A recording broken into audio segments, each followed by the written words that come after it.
আসসালামু আলাইকুম। সম্মিলিত ইসলামিক ব্যাংকের আপনি যদি একজন গ্রাহক হয়ে থাকেন, সম্মিলিত ৫ ব্যাংকে আপনার যদি টাকা থাকে, আপনি ফেরত পাবেন কি না আজকে সম্পূর্ণ বিষয়ে আলোচনা করব।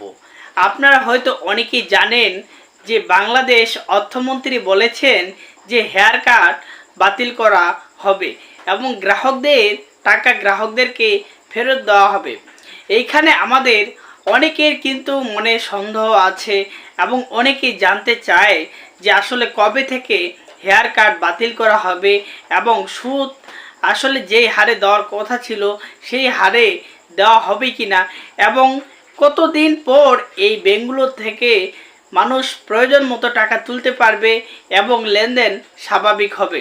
অনেকের মনে প্রশ্ন। তো আজকে সম্পূর্ণ বিষয়ে আপনাদেরকে এই ভিডিওর মাধ্যমে আমি বলে দেব। তো আসলে সম্মিলিত ইসলামিক ব্যাংকের গ্রাহকরা কিভাবে আমানত ফেরত পাবেন। আজকের এই ভিডিওটি অনেক গুরুত্বপূর্ণ হবে। ভিডিওটি শেষ পর্যন্ত দেখার অনুরোধ করছি।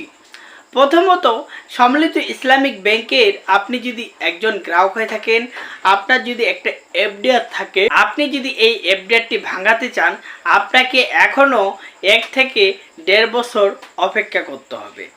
কেন 1 থেকে 1.5 বছর অপেক্ষা করতে হবে? হ্যাঁ, আমি আপনাদেরকে বলছি যে দেখেন, অর্থমন্ত্রী কিন্তু বলেছে যে হ্যাঁ, হেয়ার কাট বাতিল করা হবে এবং লেনদেন স্বাভাবিক করা হবে।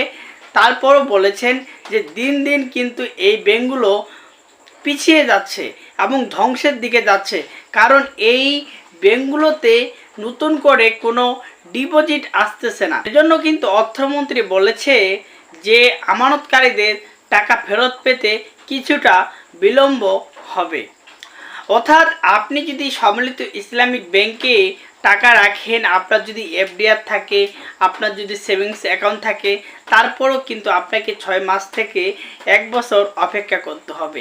সেজন্য কিন্তু অর্থমন্ত্রী বলেছেন যে কিছুটা বিলম্ব হতে পারে এবং সম্মিলিত 5 ব্যাংকের প্রতিটি গ্রাহককে 6 মাস থেকে 1 বছর অপেক্ষা করতে হবে।